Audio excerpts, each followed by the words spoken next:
La personne et le sacré. Simone Weil. Sous-titre: Collectivité, personne, impersonnel, droit, justice.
Vous ne m'intéressez pas.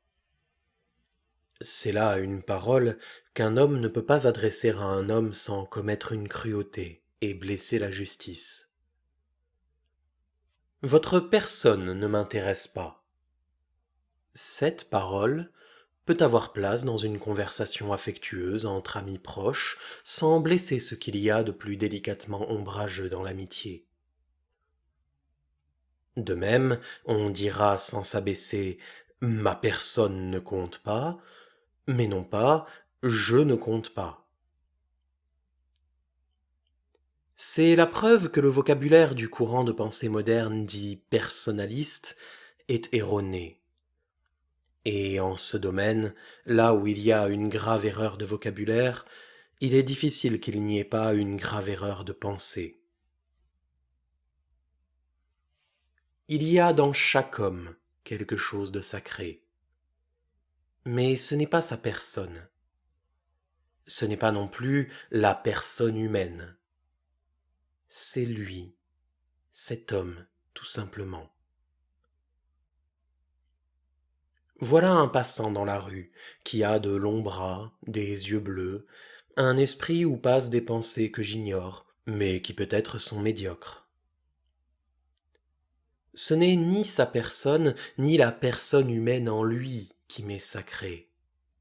C'est lui tout entier, les bras, les yeux, les pensées, tout. Je ne porterai atteinte à rien de tout cela sans des scrupules infinis.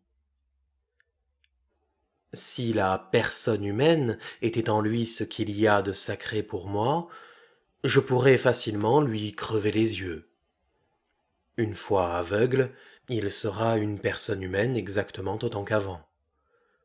Je n'aurais pas du tout touché à la personne humaine en lui, je n'aurais détruit que ses yeux. Il est impossible de définir le respect de la personne humaine.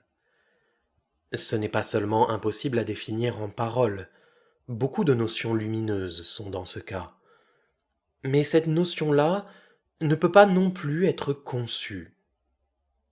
Elle ne peut pas être définie, délimitée par une opération muette de la pensée. Prendre pour règle de la morale publique une notion impossible à définir et à concevoir, c'est donner passage à toute espèce de tyrannie.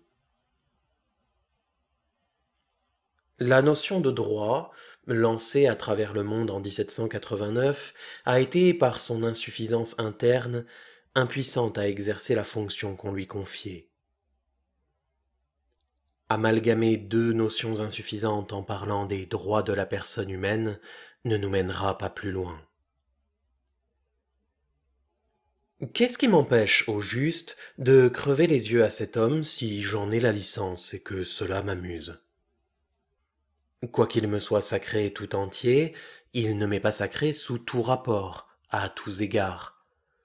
Il ne m'est pas sacré en tant que ses bras se trouvent être longs, en tant que ses yeux se trouvent être bleus, en tant que ses pensées sont peut-être médiocres. Ni s'il est duc en tant qu'il est duc, ni s'il est chiffonnier en tant qu'il est chiffonnier. Ce n'est rien de tout cela qui retiendrait ma main. Ce qui la retiendrait, c'est de savoir que si quelqu'un lui crevait les yeux, il aurait l'âme déchirée par la pensée qu'on lui fait du mal.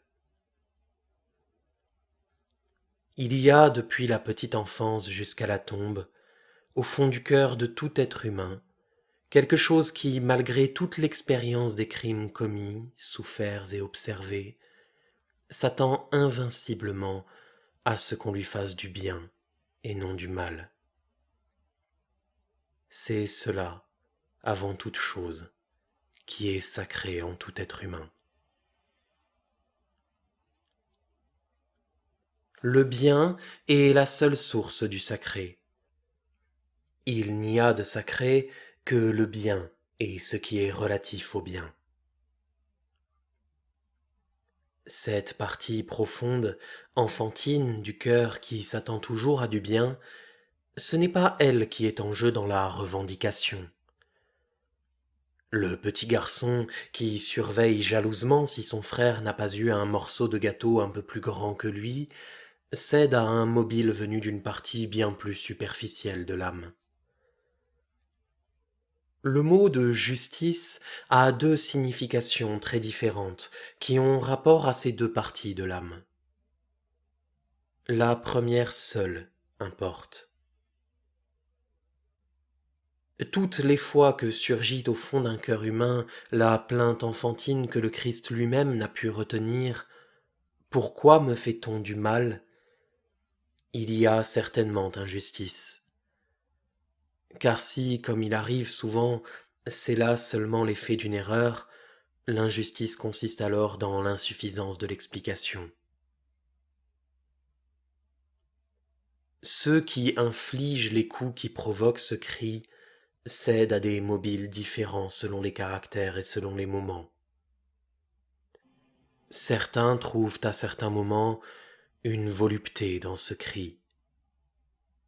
Beaucoup ignorent qu'il est poussé, car c'est un cri silencieux qui sonne seulement dans le secret du cœur. Ces deux états d'esprit sont plus voisins qu'ils ne semblent. Le second n'est qu'un mode affaibli du premier. Cette ignorance est complaisamment entretenue, parce qu'elle flatte et contient elle aussi une volupté. Il n'y a d'autre limite à nos vouloirs que les nécessités de la matière et l'existence des autres humains autour de nous. Tout élargissement imaginaire de ces limites est voluptueux, et ainsi il y a volupté en tout ce qui fait oublier la réalité des obstacles. C'est pourquoi les bouleversements comme la guerre et la guerre civile, qui vident les existences humaines de leur réalité, qui semblent en faire des marionnettes, sont tellement enivrants. C'est pourquoi aussi l'esclavage est si agréable au maître. Chez ceux qui ont subi trop de coups, comme les esclaves, cette partie du cœur que le mal infligé fait crier de surprise semble morte. Mais elle ne l'est jamais tout à fait, seulement elle ne peut plus crier. Elle est établie dans un état de gémissement sourd et ininterrompu. Mais même chez ceux en qui le pouvoir du cri est intact, ce cri ne parvient presque pas à s'exprimer au-dedans ni au-dehors en paroles suivies. Le plus souvent, les paroles qui essaient de le traduire tombent complètement à faux. Cela est d'autant moins évitable que ceux qui ont le plus souvent l'occasion de sentir qu'on leur fait du mal sont ceux qui savent le moins parler.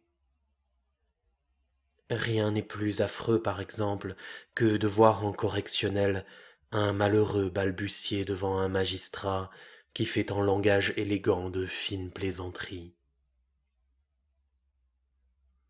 Excepté l'intelligence, la seule faculté humaine vraiment intéressée à la liberté publique d'expression est cette partie du cœur qui crie contre le mal. Mais comme elle ne sait pas s'exprimer, la liberté est peu de chose pour elle. Il faut d'abord que l'éducation publique soit telle qu'elle lui fournisse le plus possible des moyens d'expression. Il faut ensuite un régime pour l'expression publique des opinions, qui soit défini moins par la liberté que par une atmosphère de silence et d'attention où ce cri faible et maladroit puisse se faire entendre. Il faut enfin un système d'institutions amenant le plus possible aux fonctions de commandement les hommes capables et désireux de l'entendre et de le comprendre.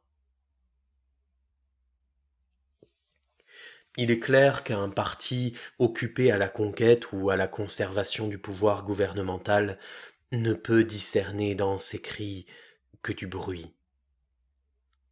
Il réagira différemment selon que ce bruit gêne celui de sa propre propagande ou au contraire le grossit. Mais en aucun cas il n'est capable d'une attention tendre et divinatrice pour en discerner la signification. Il en est de même à un degré moindre pour les organisations qui par contagion imitent les partis, c'est-à-dire quand la vie publique est dominée par le jeu des partis, pour toutes les organisations, y compris par exemple les syndicats et même les églises. Bien entendu, les partis et organisations similaires sont tout aussi étrangers aux scrupules de l'intelligence. Quand la liberté d'expression se ramène en fait à la liberté de propagande pour les organisations de ce genre, les seules parties de l'âme humaine qui méritent de s'exprimer ne sont pas libres de le faire, ou elles le sont à un degré infinitésimal, à peine davantage que dans le système totalitaire. Or, c'est le cas dans une démocratie où le jeu des partis règle la distribution du pouvoir, c'est-à-dire dans ce que nous, Français, avons jusqu'ici nommé démocratie, car nous n'en connaissons pas d'autre. Il faut donc inventer autre chose. Le même critérium appliqué d'une manière analogue à toute institution publique peut conduire à des conclusions également manifestes. La personne n'est pas ce qui fournit ce critérium. Le cri de douloureuse surprise que suscite au fond de l'âme l'infliction du mal n'est pas quelque chose de personnel. Il ne suffit pas d'une atteinte à la personne et à ses désirs pour le faire jaillir. Il jaillit toujours par la sensation d'un contact avec l'injustice à travers la douleur. Il constitue toujours, chez le dernier des hommes comme chez le Christ, une protestation impersonnelle. Il s'élève aussi très souvent des cris de protestation personnelle, mais ceux-là sont sans importance. On peut en provoquer autant qu'on veut sans rien violer de sacré. Ce qui est sacré, bien loin que ce soit la personne, c'est ce qui dans un être humain est impersonnel. Tout ce qui est impersonnel dans l'homme est sacré, et cela seul. À notre époque, où les écrivains et les savants ont si étrangement usurpé la place des prêtres, le public reconnaît, avec une complaisance qui n'est nullement fondée en raison, que les facultés artistiques et scientifiques sont sacrées. C'est généralement considéré comme évident, quoique ce soit bien loin de l'être. Quand on croit devoir donner un motif, on allègue que le jeu de ces facultés est parmi les formes les plus hautes de l'épanouissement de la personne humaine. Souvent, en effet, il est seulement cela. Dans ce cas, il est facile de se rendre compte de ce que cela vaut et de ce que cela donne. Cela donne des attitudes envers la vie, telles que celles si communes en notre siècle, exprimées par l'horrible phrase de Blake. Il vaut mieux étouffer un enfant dans son berceau que de conserver en soi un désir non satisfait. Ou telle que celle qui a fait naître la conception de l'acte gratuit. Cela donne une science où sont reconnues toutes les espèces possibles de normes, de critères et de valeurs, excepté la vérité. Le chant grégorien, les églises romanes, l'Iliade, l'invention de la géométrie n'ont pas été chez les êtres à travers lesquels ces choses sont passées pour venir jusqu'à nous des occasions d'épanouissement. La science, l'art, la littérature, la philosophie, qui sont seulement des formes d'épanouissement de la personne, constituent un domaine où s'accomplissent des réussites éclatantes, glorieuses, qui font vivre des noms pendant des milliers d'années. Mais au-dessus de ce domaine, loin au-dessus, séparé de lui par un abîme, en est un autre, où sont situées les choses de tout premier ordre. Celles-là sont essentiellement anonymes. C'est un hasard si le nom de ceux qui y ont pénétré est conservé ou perdu. Même s'il est conservé, ils sont entrés dans l'anonymat. Leur personne a disparu. La vérité et la beauté habitent ce domaine des choses impersonnelles et anonymes. C'est lui qui est sacré. L'autre ne l'est pas, ou s'il l'est, c'est seulement comme pourrait l'être une tache de couleur qui, dans un tableau, représenterait une hostie. Ce qui est sacré dans la science, c'est la vérité. Ce qui est sacré dans l'art, c'est la beauté. La vérité et la beauté sont impersonnelles. Tout cela est trop évident.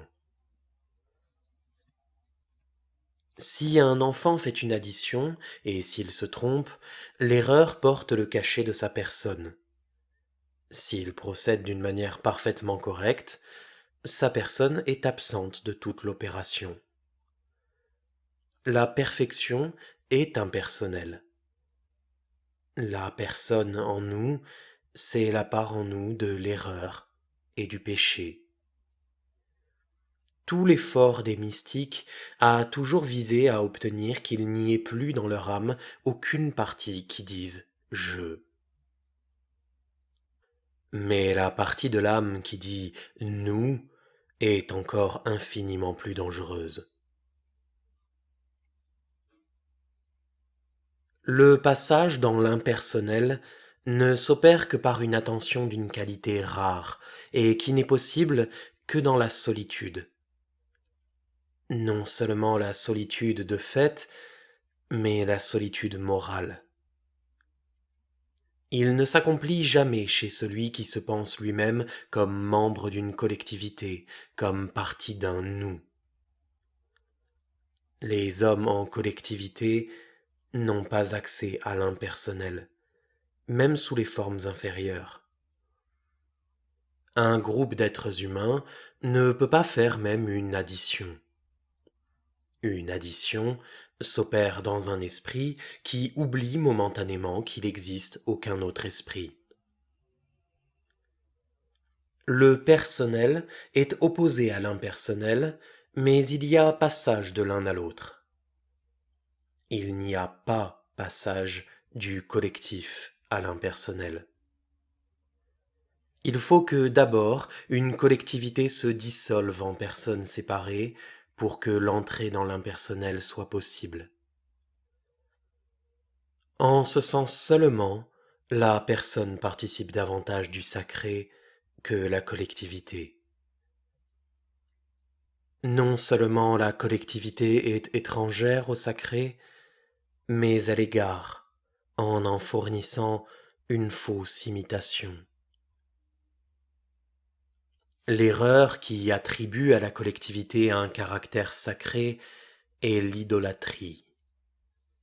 C'est en tout temps, en tout pays, le crime le plus répandu. Celui aux yeux de qui compte seul l'épanouissement de la personne a complètement perdu le sens même du sacré. Il est difficile de savoir laquelle des deux erreurs est pire. Souvent, elles se combinent dans le même esprit à tel ou tel dosage. Mais la seconde erreur a bien moins d'énergie et de durée que la première.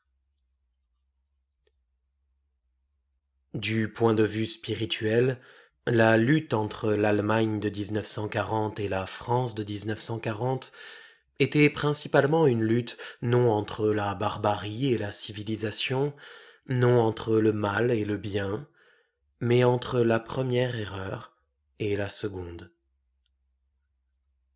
La victoire de la première n'est pas surprenante. La première est par elle-même la plus forte. La subordination de la personne à la collectivité n'est pas un scandale, c'est un fait de l'ordre des faits mécaniques, comme celle du gramme au kilogramme sur une balance. La personne est en fait toujours soumise à la collectivité, jusque et y compris dans ce qu'on nomme son épanouissement. Par exemple, ce sont précisément les artistes et écrivains les plus enclins à regarder leur art comme l'épanouissement de leur personne, qui sont en fait les plus soumis au goût du public. Hugo ne trouvait nulle difficulté à concilier le culte de soi et le rôle d'écho sonore. Des exemples comme Wilde, Gide ou les surréalistes sont encore plus clairs. Les savants situés au même niveau sont eux aussi asservis à la mode, laquelle est plus puissante encore sur la science que sur la forme des chapeaux. L'opinion collective des spécialistes est presque souveraine sur chacun d'eux. La personne étant soumise en fait et par la nature des choses au collectif, il n'y a pas de droit naturel relativement à elle. On a raison quand on dit que l'Antiquité n'avait pas la notion du respect dû à la personne.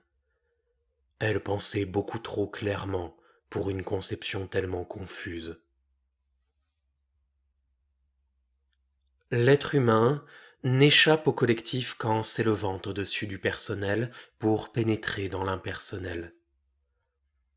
À ce moment, il y a quelque chose en lui, une parcelle de son âme, sur quoi rien de collectif ne peut avoir aucune prise. S'il peut s'enraciner dans le bien impersonnel, c'est-à-dire devenir capable d'y puiser une énergie, il est en état, toutes les fois qu'il pense en avoir l'obligation, de tourner contre n'importe quelle collectivité, sans s'appuyer sur aucune autre, une force à coup sûr petite, mais réelle. Il y a des occasions où une force presque infinitésimale est décisive. Une collectivité est beaucoup plus forte qu'un homme seul. Mais toute collectivité a besoin pour exister d'opérations, dont l'addition est l'exemple élémentaire, qui ne s'accomplissent que dans un esprit en état de solitude. Ce besoin donne la possibilité d'une prise de l'impersonnel sur le collectif, si seulement on savait étudier une méthode pour en faire usage. Chacun de ceux qui ont pénétré dans le domaine de l'impersonnel y rencontre une responsabilité envers tous les êtres humains, celle de protéger en eux non la personne, mais tout ce que la personne recouvre de fragiles possibilités de passage dans l'impersonnel. C'est à cela d'abord que doit s'adresser l'appel au respect envers le caractère sacré des êtres humains. Car pour qu'un tel appel ait une existence, il faut bien qu'il soit adressé à des êtres susceptibles de l'entendre. Il est inutile d'expliquer à une collectivité que dans chacune des unités qui la composent, il y a quelque chose qu'elle ne doit pas violer. D'abord, une collectivité n'est pas quelqu'un, sinon par fiction. Elle n'a pas d'existence, sinon abstraite. Lui parler est une opération fictive. Puis, si elle était quelqu'un, elle serait quelqu'un qui n'est disposé à respecter que soi. De plus, le plus grand danger n'est pas la tendance du collectif à comprimer la personne, mais la tendance de la personne à se précipiter, à se noyer dans le collectif. Ou peut-être le premier danger n'est-il que l'aspect apparent et trompeur du second. S'il est inutile de dire à la collectivité que la personne est sacrée, il est inutile aussi de dire à la personne qu'elle est elle-même sacrée. Elle ne peut pas le croire, elle ne se sent pas sacrée. La cause qui empêche que la personne se sente sacrée, c'est qu'en fait, elle ne l'est pas. S'il y a des êtres dont la conscience rend un autre témoignage, à qui leur propre personne donne un certain sentiment de sacré, qu'ils croient pouvoir par généralisation attribuer à toute personne, ils sont dans une double illusion. Ce qu'ils éprouvent, ce n'est pas le sentiment du sacré authentique, c'en est cette fausse imitation que produit le collectif. S'ils l'éprouvent à l'occasion de leur propre personne, c'est parce qu'elle a part au prestige collectif par la considération sociale dont elle se trouve être le siège. Ainsi, c'est par erreur qu'ils croient pouvoir généraliser. Quoique cette généralisation erronée procède d'un mouvement généreux, elle ne peut pas avoir assez de vertu pour qu'à leurs yeux, la matière humaine anonyme cesse réellement d'être de la matière humaine anonyme. Mais il est difficile qu'ils aient l'occasion de s'en rendre compte, car ils n'ont pas contact avec elle. Dans l'homme, la personne est une chose en détresse, qui a froid, qui court chercher un refuge et une chaleur. Cela est ignoré de ceux chez qui elle est, ne fût-ce qu'en attente, chaudement enveloppée de considérations sociales. C'est pourquoi la philosophie personnaliste a pris naissance et s'est répandue non dans les milieux populaires, mais dans des milieux d'écrivains, qui, par profession, possèdent ou espèrent acquérir un nom et une réputation. Les rapports entre la collectivité et la personne doivent être établis avec l'unique objet d'écarter ce qui est susceptible d'empêcher la croissance et la germination mystérieuse de la partie impersonnelle de l'âme. Pour cela, il faut d'un côté qu'il y ait autour de chaque personne de l'espace, un degré de libre disposition du temps, des possibilités pour le passage à des degrés d'attention de plus en plus élevés, de la solitude, du silence. Il faut en même temps qu'elle soit dans la chaleur pour que la détresse ne la contraigne pas à se noyer dans le collectif. Si tel est le bien, il semble difficile d'aller beaucoup plus loin dans le sens du mal que la société moderne, même démocratique. Notamment, une usine moderne n'est peut-être pas très loin de la limite de l'horreur. Chaque être humain y est continuellement harcelé, piqué par l'intervention de volontés étrangères, et en même temps, l'âme est dans le froid, la détresse et l'abandon. Il faut à l'homme du silence chaleureux, on lui donne un tumulte glacé.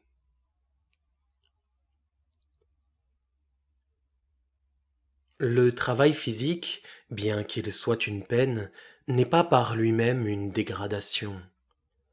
Il n'est pas de l'art, il n'est pas de la science, mais il est autre chose qui a une valeur absolument égale à celle de l'art et de la science, car il procure une possibilité égale pour l'accès à une forme impersonnelle de l'attention. Crever les yeux à Watteau adolescent et lui faire tourner une meule n'aurait pas été un crime plus grand que de mettre à une chaîne d'usine ou sur une machine de manœuvre payée aux pièces un petit gars qui a la vocation de cette espèce de travail. Seulement, cette vocation, contrairement à celle de peintre, n'est pas discernable.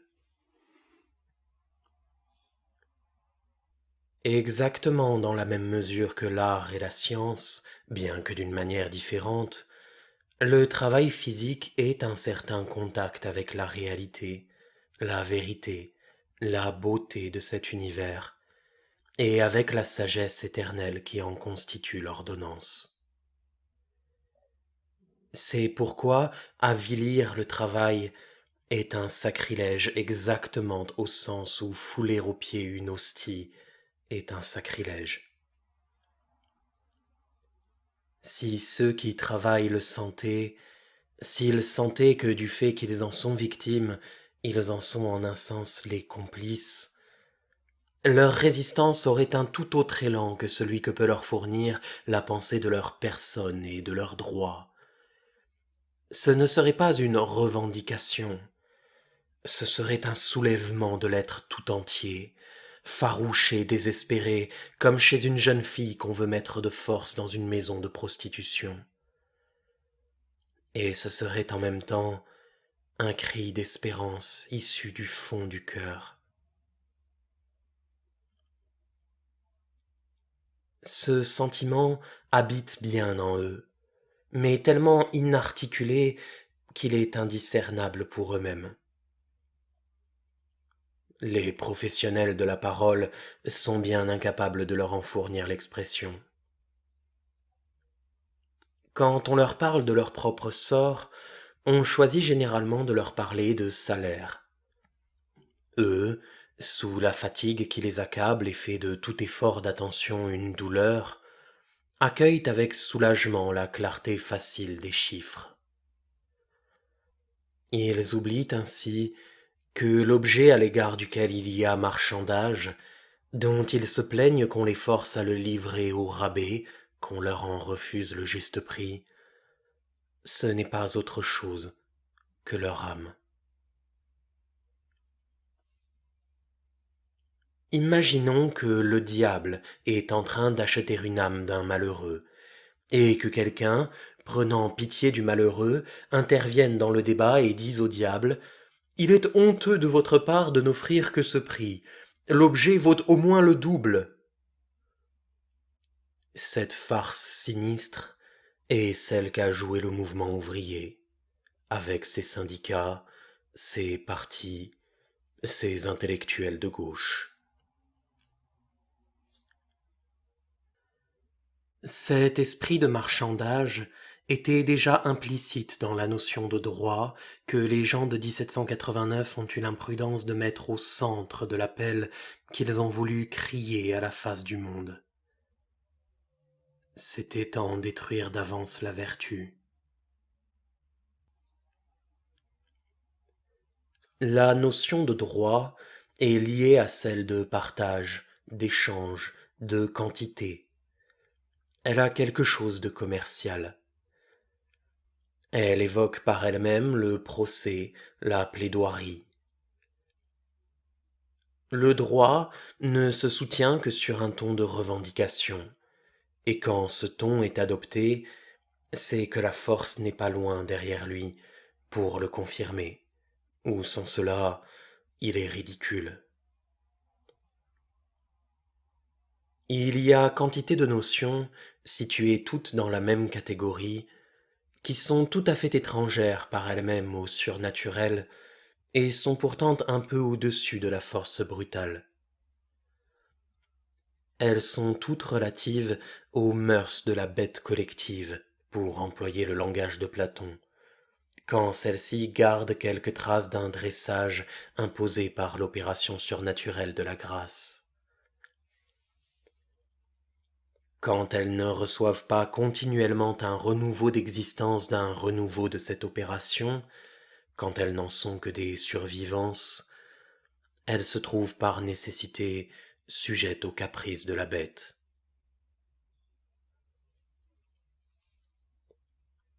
Les notions de droit, de personne, de démocratie sont dans cette catégorie.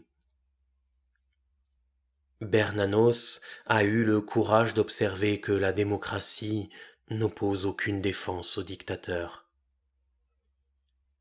La personne est par nature soumise à la collectivité. Le droit est par nature dépendant de la force. Les mensonges et les erreurs qui voilent ces vérités sont extrêmement dangereux, parce qu'ils empêchent d'avoir recours à ce qui seul se trouve soustrait à la force et en préserve, c'est-à-dire une autre force, qui est le rayonnement de l'esprit. La matière pesante n'est capable de monter contre la pesanteur que dans les plantes, par l'énergie du soleil que le vert des feuilles a captée et qui opère dans la sève.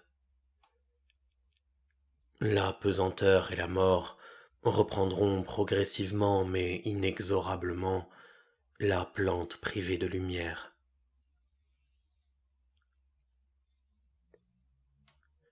Parmi ces mensonges se trouve celui du droit naturel, lancé par le XVIIe siècle matérialiste. Non pas par Rousseau, qui était un esprit lucide, puissant et d'inspiration vraiment chrétienne, mais par Diderot et les milieux de l'encyclopédie. La notion de droit nous vient de Rome, et comme tout ce qui vient de la Rome antique, qui est la femme pleine des noms du blasphème dont parle l'Apocalypse, elle est païenne et non baptisable. Les Romains, qui avaient compris, comme Hitler, que la force n'a la plénitude de l'efficacité que vêtue de quelques idées, employaient la notion de droit à cet usage. Elle s'y prête très bien. On accuse l'Allemagne moderne de la mépriser, mais elle s'en est servie à satiété dans ses revendications de nation prolétaire. Elle ne reconnaît, il est vrai, à ceux qu'elle subjugue, d'autre droit que celui d'obéir. La Rome antique aussi.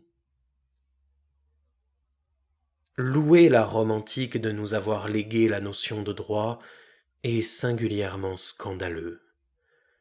Car si on veut examiner chez elle ce qu'était cette notion dans son berceau, afin d'en discerner l'espèce, on voit que la propriété était définie par le droit d'user et d'abuser.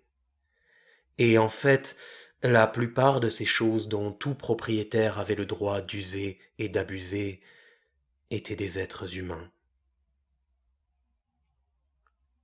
Les Grecs n'avaient pas la notion de droit, ils n'avaient pas de mots pour l'exprimer. Ils se contentaient du nom de la justice. C'est par une singulière confusion qu'on a pu assimiler la loi non écrite d'Antigone au droit naturel. Aux yeux de Créon, il n'y avait dans ce que faisait Antigone absolument rien de naturel. Il la jugeait folle. Ce n'est pas nous qui pourrions lui donner tort, nous qui, en ce moment, pensons, parlons et agissons exactement comme lui. On peut le vérifier en se reportant au texte. Antigone dit à Créon: ce n'est pas Zeus qui avait publié cette ordonnance, ce n'est pas la compagne des divinités de l'autre monde, la justice, qui a établi de pareilles lois parmi les hommes. Créon essaie de la convaincre que ses ordres étaient justes. Il l'accuse d'avoir outragé un de ses frères en honorant l'autre, puisque ainsi le même honneur a été accordé à l'impie et au fidèle, à celui qui est mort en essayant de détruire sa propre patrie et à celui qui est mort pour la défendre. Elle dit: néanmoins l'autre monde demande des lois égales. Il objecte avec bon sens: mais il n'y a pas de partage égal pour le brave et le traître. Elle ne trouve que cette réponse absurde. Qui sait si, dans l'autre monde, cela est légitime? L'observation de Créon est parfaitement raisonnable, mais jamais un ennemi, même après qu'il est mort, n'est un ami. Mais la petite niaise répond: je suis né pour avoir part, non à la haine, mais à l'amour.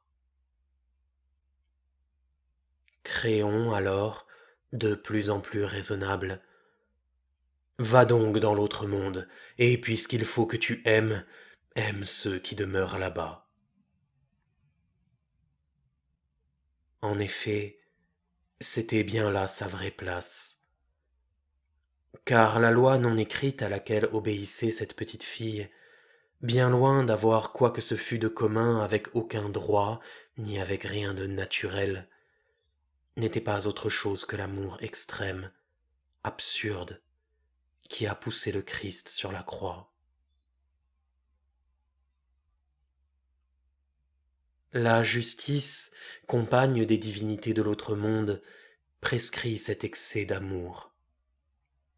Aucun droit ne le prescrirait. Le droit n'a pas de lien direct avec l'amour.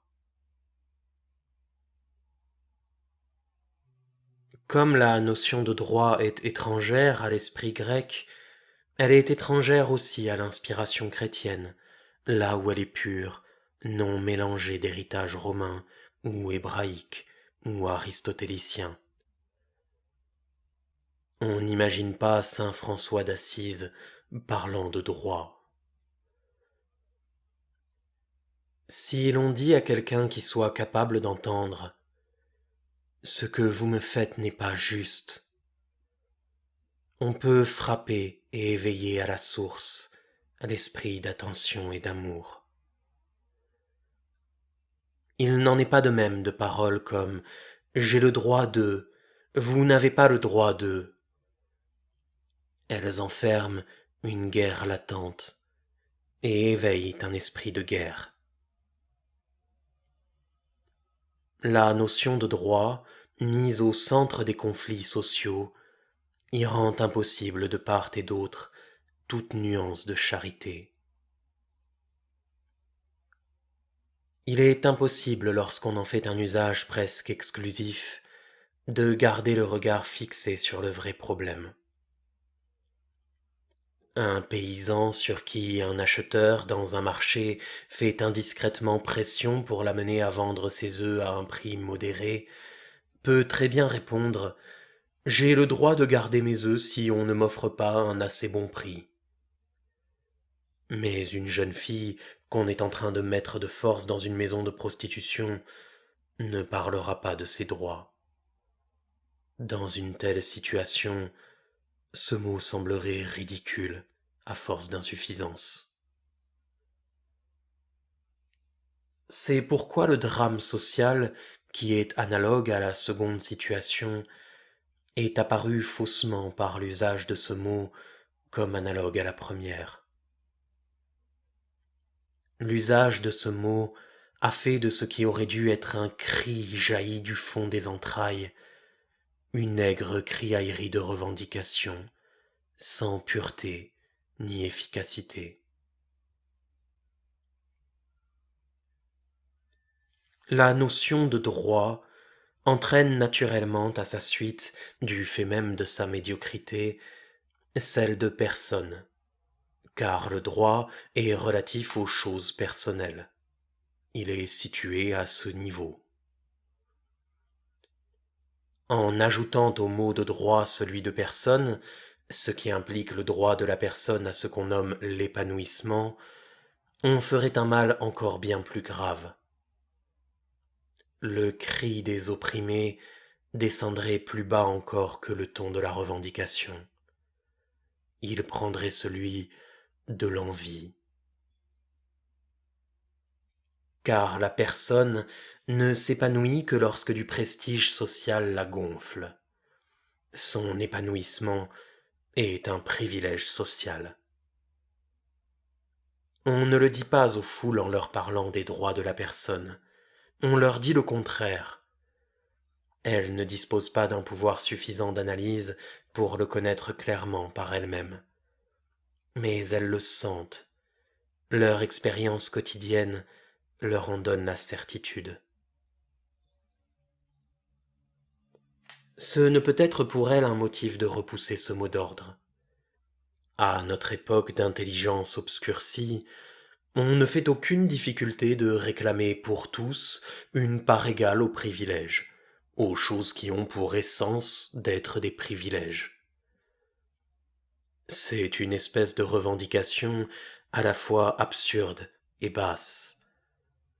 Absurde parce que le privilège par définition est inégal. Basse parce qu'il ne vaut pas d'être désiré. Mais la catégorie des hommes qui formulent et les revendications et toutes choses, qui ont le monopole du langage, est une catégorie de privilégiés. Ce n'est pas eux qui diront que le privilège ne vaut pas d'être désiré. Ils ne le pensent pas. Mais surtout, ce serait indécent de leur part.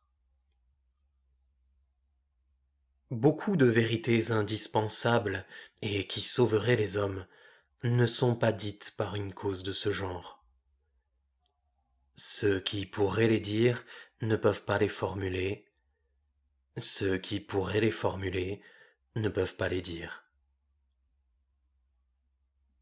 Le remède à ce mal serait un des problèmes pressants d'une véritable politique. Dans une société instable, les privilégiés ont mauvaise conscience. Les uns le cachent par un air de défi et disent aux foules « Il est tout à fait convenable que vous n'ayez pas de privilèges et que j'en ai. » Les autres leur disent d'un air de bienveillance « Je réclame pour vous tous une part égale aux privilèges que je possède. » La première attitude est odieuse. La seconde manque de bon sens. Elle est aussi trop facile. L'une et l'autre aiguillonnent le peuple à courir dans la voie du mal, à s'éloigner de son unique et véritable bien, qui n'est pas en ses mains mais qui, en un sens, est tellement proche de lui. Il est beaucoup plus proche d'un bien authentique, qui soit source de beauté, de vérité, de joie et de plénitude, que ceux qui lui accordent leur pitié. Mais n'y étant pas, et ne sachant comment y aller, tout se passe comme s'il en était infiniment loin.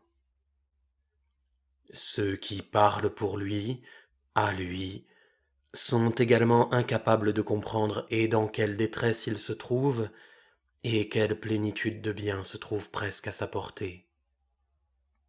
Et lui, il lui est indispensable d'être compris.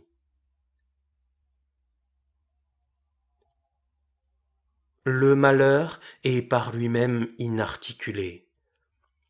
Les malheureux supplient silencieusement qu'on leur fournisse des mots pour s'exprimer.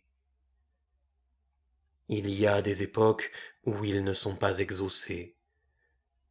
Il y en a d'autres où on leur fournit des mots, mais mal choisis, car ceux qui les choisissent sont étrangers au malheur qu'ils interprètent. Ils en sont loin le plus souvent par la place où les ont mis les circonstances.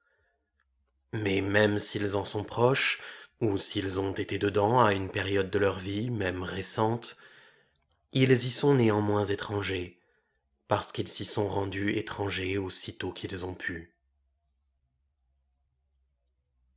La pensée répugne à penser le malheur autant que la chair vivante répugne à la mort. L'offrande volontaire d'un cerf s'avançant pas à pas pour se présenter aux dents d'une meute est possible à peu près au même degré qu'un acte d'attention dirigé sur un malheur réel et tout proche de la part d'un esprit qui a la faculté de s'en dispenser. Ce qui, étant indispensable au bien, est impossible par nature, cela est toujours possible surnaturellement. Le bien surnaturel n'est pas une sorte de supplément au bien naturel, comme on voudrait, Aristote aidant, nous le persuader pour notre plus grand confort. Il serait agréable qu'il en fût ainsi, mais il n'en est pas ainsi. Dans tous les problèmes poignants de l'existence humaine, il y a le choix seulement entre le bien surnaturel et le mal. Mettre dans la bouche des malheureux des mots qui appartiennent à la région moyenne des valeurs, telles que démocratie, droit ou personne, c'est leur faire un présent qui n'est susceptible de leur amener aucun bien, et qui leur fait inévitablement beaucoup de mal. Ces notions n'ont pas leur lieu dans le ciel, elles sont en suspens dans les airs, et pour cette raison même, elles sont incapables de mordre la terre. Seule la lumière qui tombe continuellement du ciel fournit à un arbre l'énergie qui enfonce profondément dans la terre les puissantes racines. L'arbre est en vérité enraciné dans le ciel. Seul ce qui vient du ciel est susceptible d'imprimer réellement une marque sur la terre. Si on veut armer efficacement les malheureux, il ne faut mettre dans leur bouche que des mots dont le séjour propre se trouve au ciel, par-dessus le ciel, dans l'autre monde. Il ne faut pas craindre que ce soit impossible. Le malheur dispose l'âme à recevoir avidement, à boire tout ce qui vient de ce lieu. Ce sont les fournisseurs, non les consommateurs, qui manquent pour cette espèce de produit.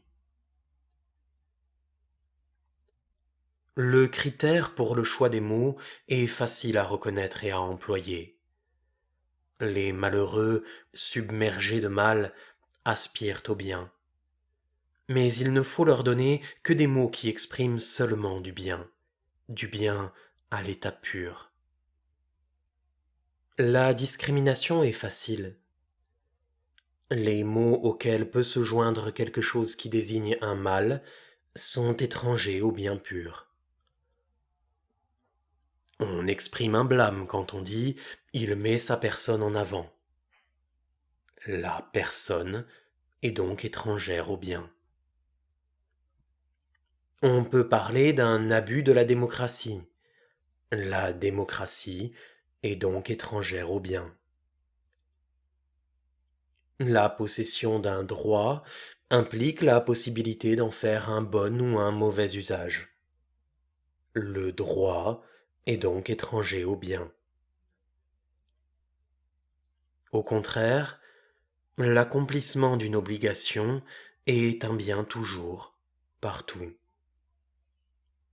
La vérité, la beauté, la justice, la compassion sont des biens toujours, partout.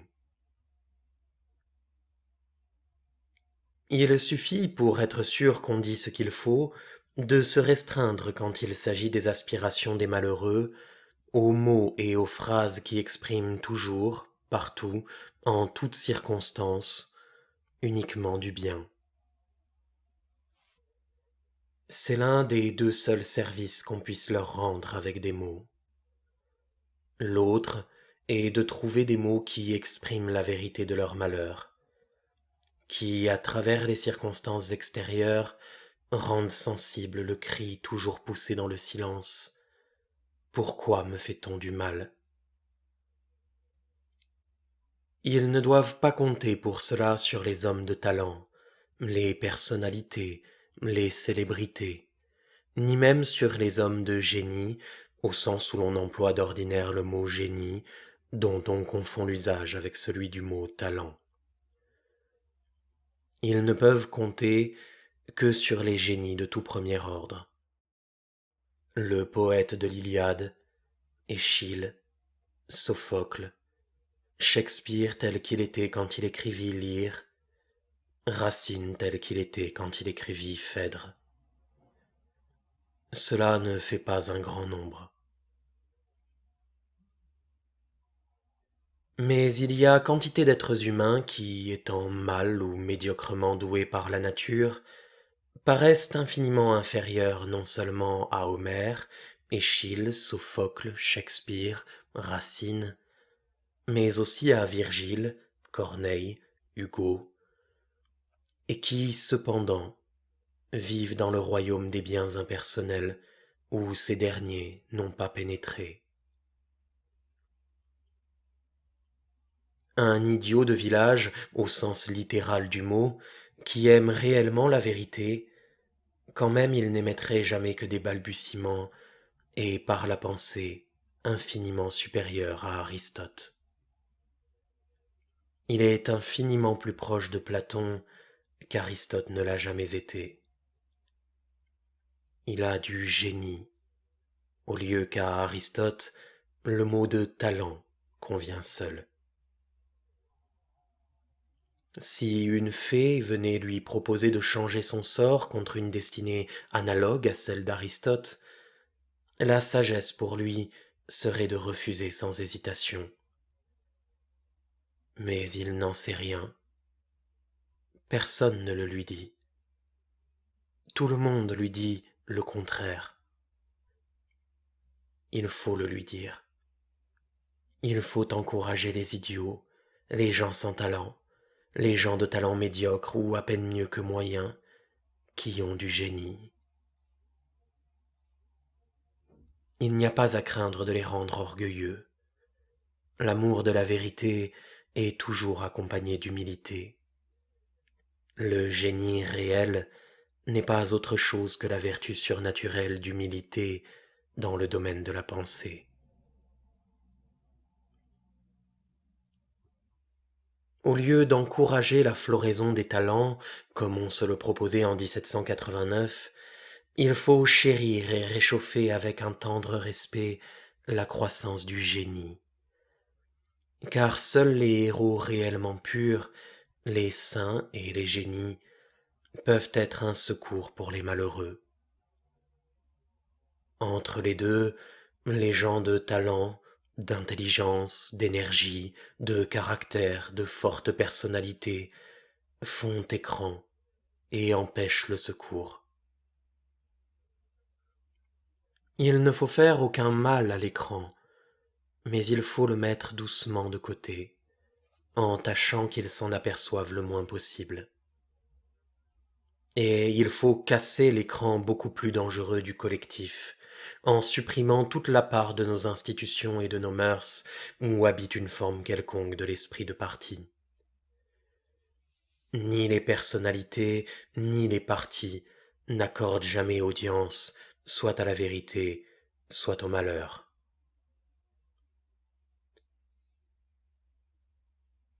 Il y a alliance naturelle entre la vérité et le malheur, parce que l'une et l'autre sont des suppliants muets, éternellement condamnés à demeurer sans voix devant nous.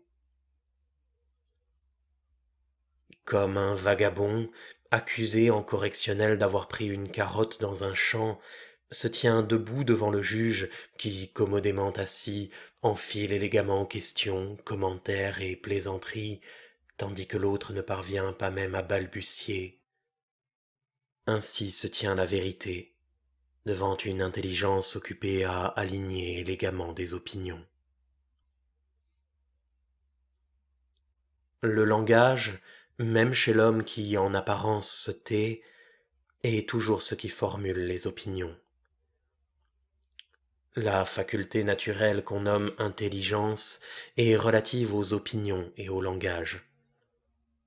Le langage énonce des relations, mais il en énonce peu, parce qu'il se déroule dans le temps. S'il est confus, vague, peu rigoureux, sans ordre, si l'esprit qui l'émet ou qui l'écoute a une faible capacité de garder une pensée présente à l'esprit, il est vide ou presque vide de tout contenu réel de relation.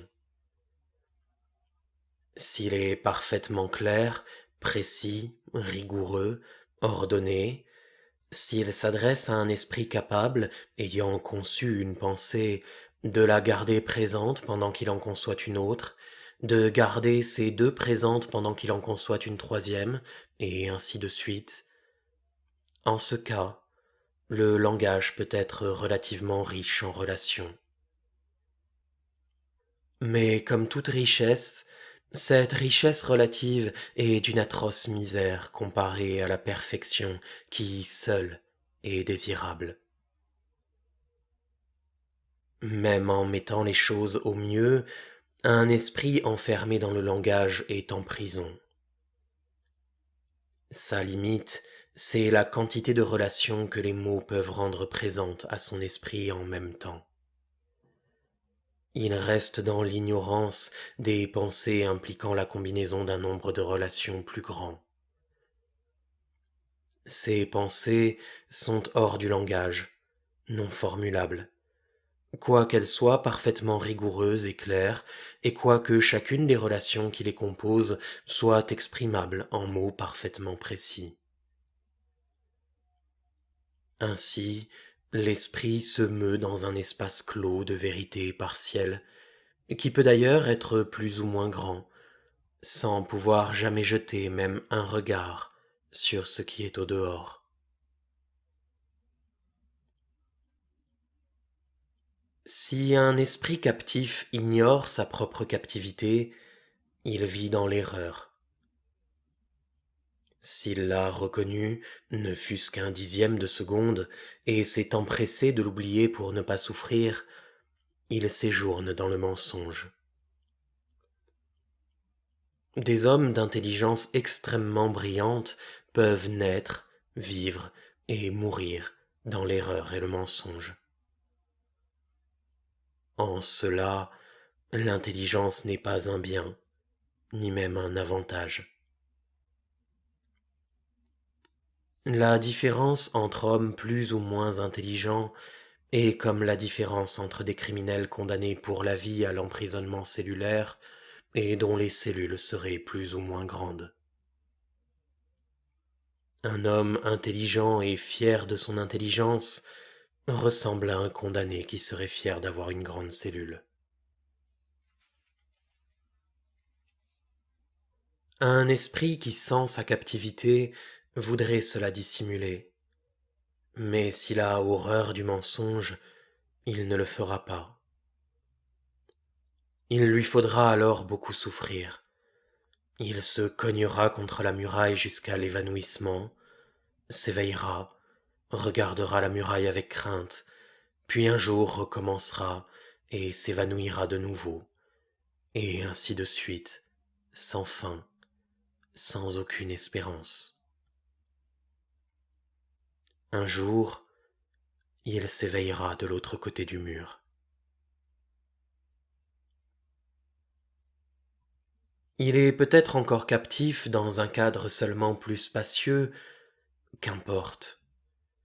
Il possède désormais la clé, le secret qui fait tomber tous les murs. Il est au-delà de ce que les hommes nomment intelligence.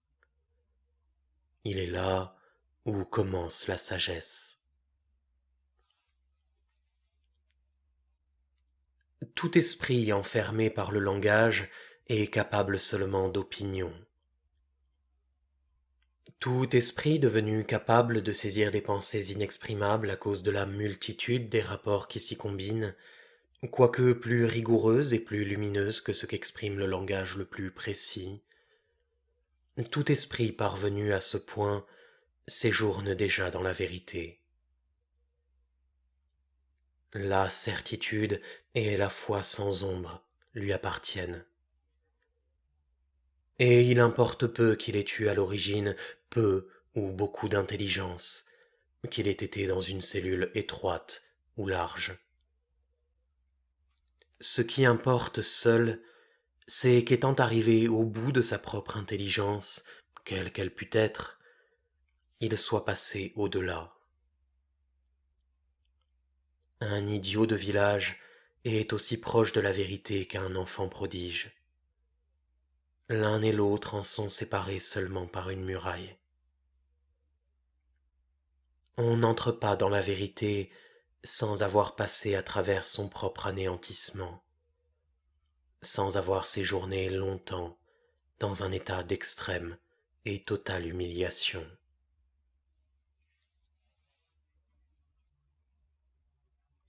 C'est le même obstacle qui s'oppose à la connaissance du malheur. Comme la vérité est autre chose que l'opinion, le malheur est autre chose que la souffrance. Le malheur est un mécanisme à broyer l'âme.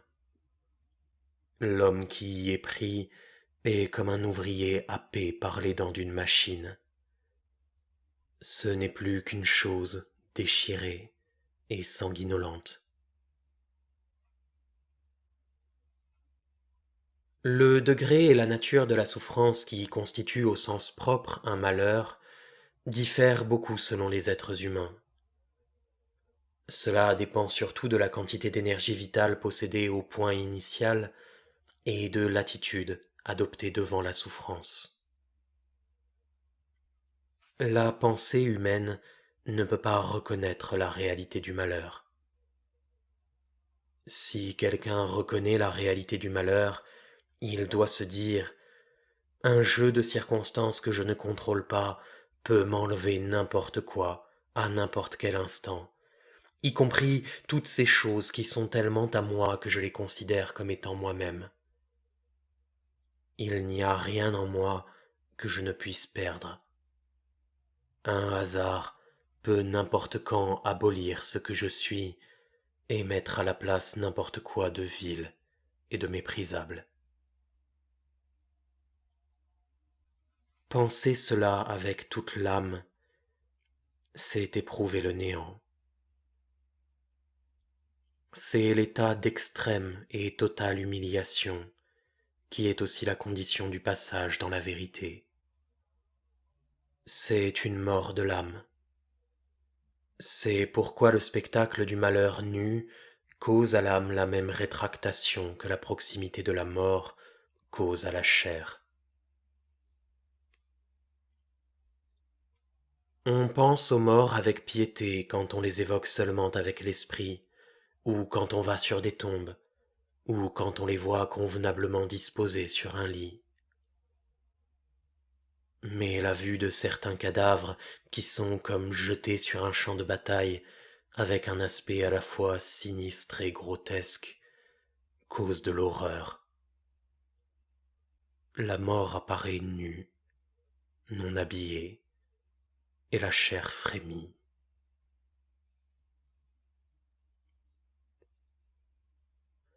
Le malheur, quand la distance ou matérielle ou morale permet de le voir seulement d'une manière vague, confuse, sans le distinguer de la simple souffrance, inspire aux âmes généreuses une tendre pitié.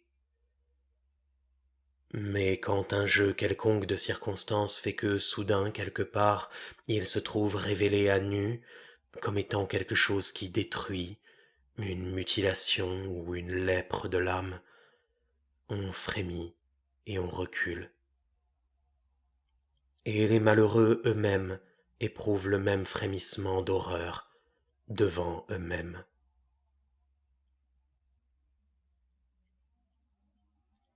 Écouter quelqu'un, c'est se mettre à sa place pendant qu'il parle, se mettre à la place d'un être dont l'âme est mutilée par le malheur ou en danger imminent de l'être, c'est anéantir sa propre âme. C'est plus difficile que ne serait le suicide à un enfant heureux de vivre. Ainsi les malheureux ne sont pas écoutés. Ils sont dans l'état où se trouverait quelqu'un à qui on aurait coupé la langue et qui par moments oublierait son infirmité. Leurs lèvres s'agitent et aucun son ne vient frapper les oreilles. Eux-mêmes sont rapidement atteints d'impuissance dans l'usage du langage par la certitude de n'être pas entendus. C'est pourquoi il n'y a pas d'espérance pour le vagabond debout devant le magistrat. Si à travers ces balbutiements sort quelque chose de déchirant qui perce l'âme, cela ne sera entendu ni du magistrat, ni des spectateurs. C'est un cri muet. Et les malheureux entre eux sont presque toujours aussi sourds les uns aux autres. Et chaque malheureux, sous la contrainte de l'indifférence générale, essaie par le mensonge ou l'inconscience de se rendre sourd à lui-même.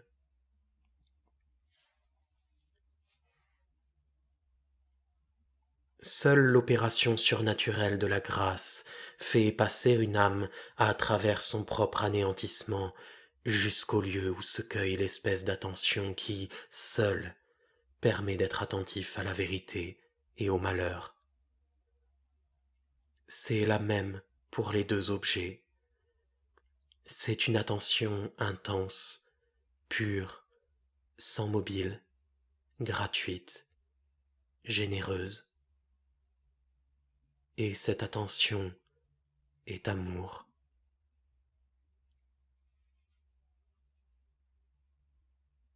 Parce que le malheur et la vérité ont besoin pour être entendus de la même attention, l'esprit de justice et l'esprit de vérité ne font qu'un.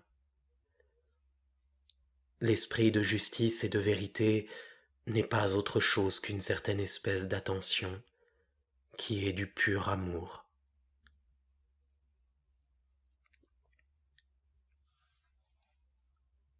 Par une disposition éternelle de la Providence, tout ce qu'un homme produit en tout domaine quand l'esprit de justice et de vérité le maîtrise est revêtu de l'éclat de la beauté. La beauté est le mystère suprême d'ici-bas. C'est un éclat qui sollicite l'attention, mais ne lui fournit aucun mobile pour durer. La beauté promet toujours et ne donne jamais rien. Elle suscite une faim, mais il n'y a pas en elle de nourriture pour la partie de l'âme qui essaie ici-bas de se rassasier. Elle n'a de nourriture que pour la partie de l'âme qui regarde. Elle suscite le désir et elle fait sentir clairement qu'il n'y a en elle rien à désirer, car on tient avant tout à ce que rien d'elle ne change. Si on ne cherche pas d'expédient pour sortir du tourment délicieux qu'elle inflige, le désir peu à peu se transforme en amour, et il se forme un germe de la faculté d'attention gratuite et pure.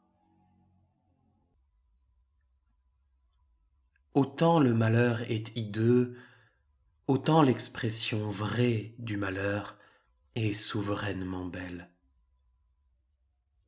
On peut donner comme exemple, même dans les siècles récents, Phèdre, l'école des femmes, Lyre, les poèmes de Villon, mais bien plus encore les tragédies d'Échille et Sophocle, et bien plus encore l'Iliade, le livre de Job, certains poèmes populaires, et bien plus encore les récits de la Passion dans les évangiles. L'éclat de la beauté est répandu sur le malheur par la lumière de l'esprit de justice et d'amour, qui seul permet à une pensée humaine de regarder et de reproduire le malheur tel qu'il est.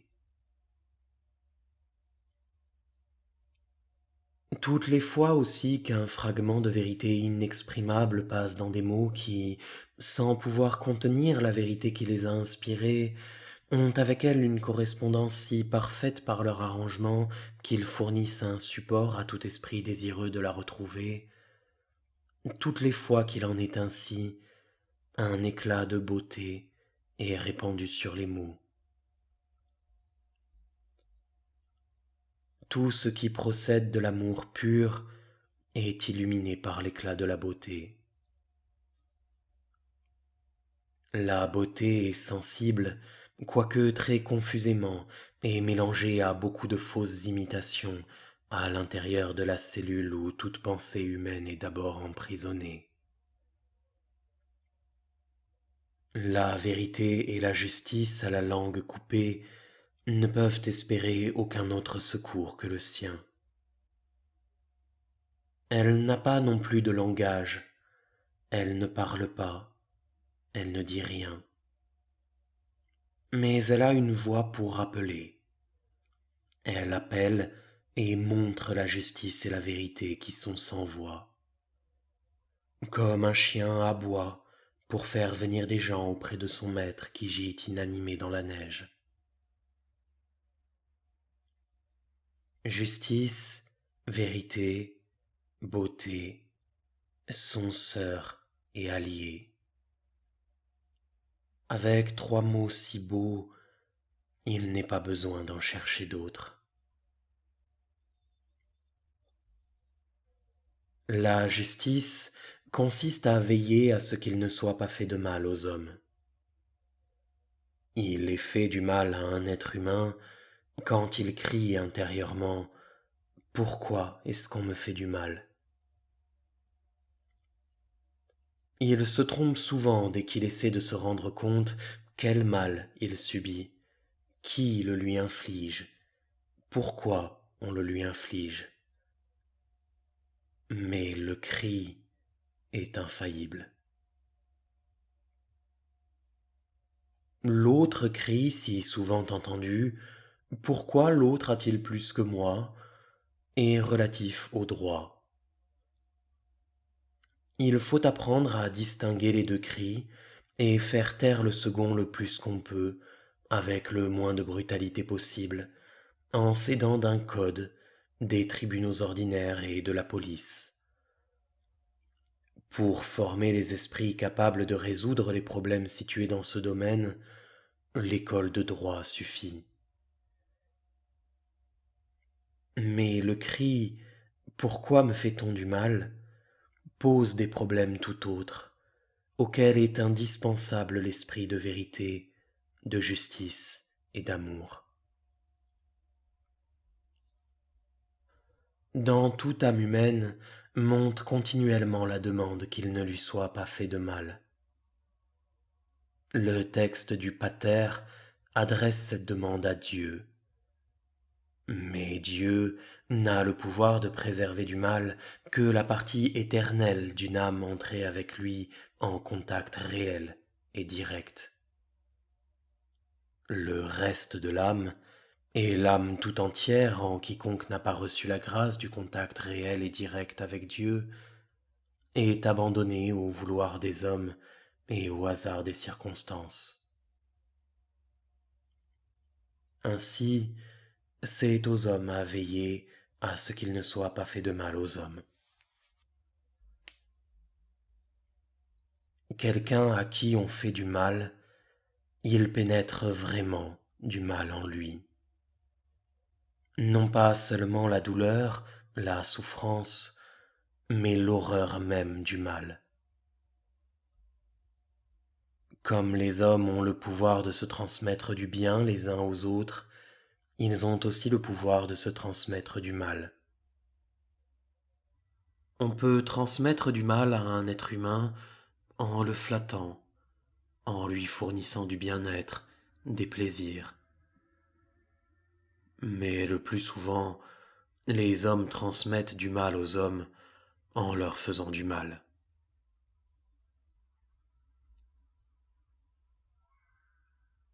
La sagesse éternelle, pourtant, ne laisse pas l'âme humaine entièrement à la merci du hasard des événements et du vouloir des hommes.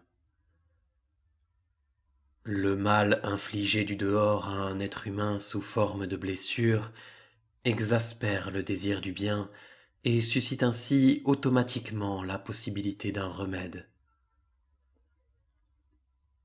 Quand la blessure a pénétré profondément, le bien désiré est le bien parfaitement pur.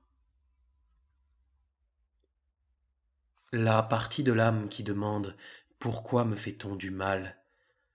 est la partie profonde qui, en tout être humain, même le plus souillé, est demeurée depuis la première enfance, parfaitement intacte et parfaitement innocente.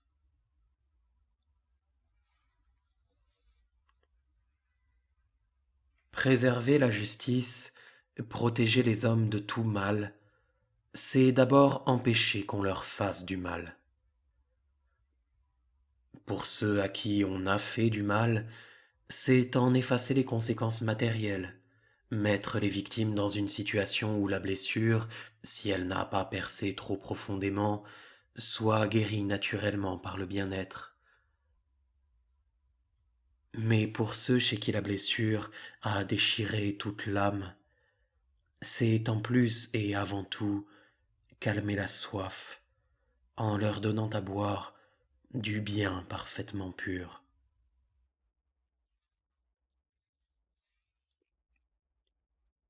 Il peut y avoir obligation d'infliger du mal pour susciter cette soif afin de la combler. C'est en cela que consiste le châtiment. Ceux qui sont devenus étrangers au bien au point de chercher à répandre le mal autour d'eux ne peuvent être réintégrés dans le bien que par l'infliction du mal. Il faut leur en infliger jusqu'à ce que s'éveille au fond d'eux-mêmes la voix parfaitement innocente qui dit avec étonnement: «Pourquoi me fait-on du mal?» Cette partie innocente de l'âme du criminel, il faut qu'elle reçoive de la nourriture et qu'elle croisse jusqu'à ce qu'elle se constitue elle-même en tribunal à l'intérieur de l'âme pour juger les crimes passés, pour les condamner, et ensuite, avec le secours de la grâce, pour les pardonner. L'opération du châtiment est alors achevée. Le coupable est réintégré dans le bien et doit être publiquement et solennellement réintégré dans la cité. Le châtiment n'est pas autre chose que cela. Même la peine capitale, bien qu'elle exclue la réintégration dans la cité au sens littéral, ne doit pas être autre chose. Le châtiment est uniquement un procédé pour fournir du bien pur à des hommes qui ne le désirent pas. L'art de punir est l'art d'éveiller chez les criminels le désir du bien pur par la douleur ou même par la mort. Mais nous avons tout à fait perdu jusqu'à la notion du châtiment. Nous ne savons plus qu'il consiste à fournir du bien. Pour nous, il s'arrête à l'infliction du mal. C'est pourquoi il y a une chose et une seule dans la société moderne, plus hideuse encore que le crime, et c'est la justice répressive. Faire de l'idée de justice répressive le mobile central dans l'effort de la guerre et de la révolte est plus dangereux que personne ne peut l'imaginer. Il est nécessaire d'user de la peur pour diminuer l'activité criminelle des lâches. Mais il est affreux de faire de la justice répressive, telle que nous la concevons aujourd'hui dans notre ignorance, le mobile des héros. Toutes les fois qu'un homme d'aujourd'hui parle de châtiment, de punition, de rétribution, de justice au sens punitif, il s'agit seulement de la plus basse vengeance. Ce trésor de la souffrance et de la mort violente que le Christ a pris pour lui et qu'il offre si souvent à ceux qu'il aime, nous en faisons si peu de cas que nous le jetons aux êtres les plus vils à nos yeux, sachant qu'ils n'en feront aucun usage et n'ayant pas l'intention de les aider à en trouver l'usage. Aux criminels, le vrai châtiment.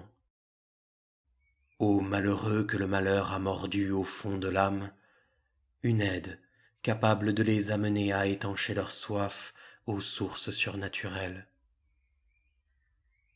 À tous les autres, un peu de bien-être, beaucoup de beauté, et la protection contre ceux qui leur feraient du mal. Partout, la limitation rigoureuse du tumulte des mensonges, des propagandes et des opinions. L'établissement d'un silence où la vérité puisse germer et mûrir. C'est cela qui est dû aux hommes.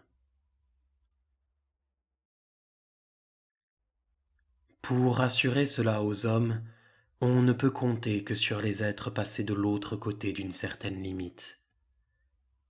On dira qu'ils sont trop peu nombreux. Ils sont probablement rares, mais pourtant on ne peut les compter. La plupart sont cachés. Le bien pur n'est envoyé du ciel ici-bas qu'en quantité imperceptible, soit dans chaque âme, soit dans la société. Le grain de sénévé est la plus petite des graines. Proserpine n'a mangé qu'un seul grain de grenade. Une perle enfouie au fond d'un champ n'est pas visible. On ne remarque pas le levain mélangé à la pâte.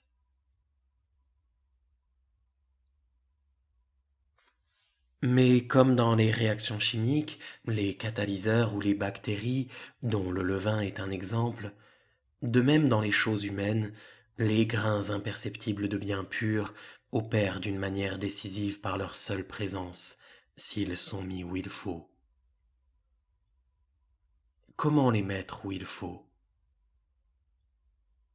Beaucoup serait accompli si, parmi ceux qui ont la charge de montrer au public des choses à louer, à admirer, à espérer, à rechercher, à demander, quelques-uns au moins résolvaient dans leur cœur de mépriser absolument et sans exception tout ce qui n'est pas le bien pur, la perfection, la vérité, la justice, l'amour.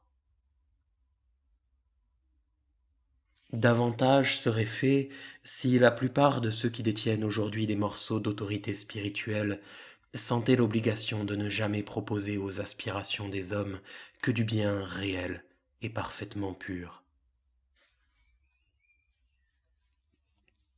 Quand on parle du pouvoir des mots, il s'agit toujours d'un pouvoir d'illusion et d'erreur. Mais par l'effet d'une disposition providentielle, il est certains mots qui, s'il en est fait un bon usage, ont en eux-mêmes la vertu d'illuminer et de soulever vers le bien. Ce sont les mots auxquels correspond une perfection absolue et insaisissable pour nous. La vertu d'illumination et de traction vers le haut réside dans ces mots eux-mêmes, dans ces mots comme tels, et non dans aucune conception. Car en faire bon usage, c'est avant tout ne leur faire correspondre aucune conception. Ce qu'ils expriment est inconcevable. Dieu et vérité sont de tels mots. Aussi justice, amour, bien.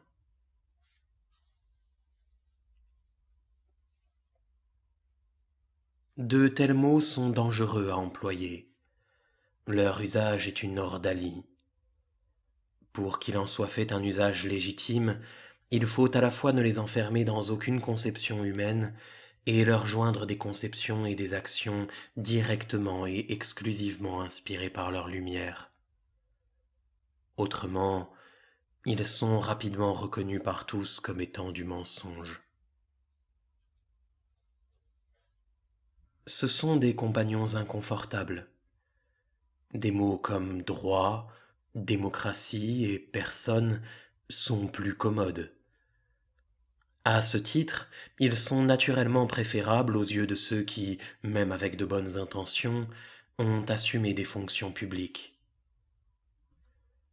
Les fonctions publiques n'ont d'autre signification que la possibilité de faire du bien aux hommes. Et ceux qui les assument avec bonne intention veulent répandre du bien sur leurs contemporains. Mais ils commettent généralement l'erreur de croire qu'ils pourront d'abord eux-mêmes l'acheter au rabais. Les mots de la région moyenne, droit, démocratie, personne, sont de bon usage dans leur région, celle des institutions moyennes. L'inspiration dont toutes les institutions procèdent, dont elles sont comme la projection, réclame un autre langage. La subordination de la personne au collectif est dans la nature des choses comme celle du gramme au kilogramme sur une balance. Mais une balance peut être telle que le kilogramme cède au gramme. Il suffit qu'un des bras soit plus de 1000 fois plus long que l'autre. La loi de l'équilibre l'emporte souverainement sur les inégalités de poids. Mais jamais le poids inférieur ne vaincra le poids supérieur sans une relation entre eux où soit cristallisée la loi de l'équilibre. De même, la personne ne peut être protégée contre le collectif et la démocratie assurée que par une cristallisation dans la vie publique du bien supérieur, qui est impersonnel et sans relation avec aucune forme politique. Le mot de personne, il est vrai, est souvent appliqué à Dieu. Mais dans le passage où le Christ propose Dieu même aux hommes comme le modèle d'une perfection qu'il leur est commandé d'accomplir, il ne joint pas seulement l'image d'une personne, mais surtout celle d'un ordre impersonnel. Devenez les fils de votre Père, celui des cieux, en ce qu'il fait lever son soleil sur les méchants et les bons, et tomber sa pluie sur les justes et les injustes. Cet ordre impersonnel et divin de l'univers a pour image parmi nous la justice, la vérité, la beauté. Rien d'inférieur à ces choses n'est digne de servir d'inspiration aux hommes qui acceptent de mourir. Au-dessus des institutions destinées à protéger le droit, les personnes, les libertés démocratiques, il faut en inventer d'autres, destinées à discerner et à abolir tout ce qui, dans la vie contemporaine, écrase les âmes sous l'injustice, le mensonge et la laideur. Il faut les inventer, car elles sont inconnues, et est impossible de douter qu'elles soient indispensables.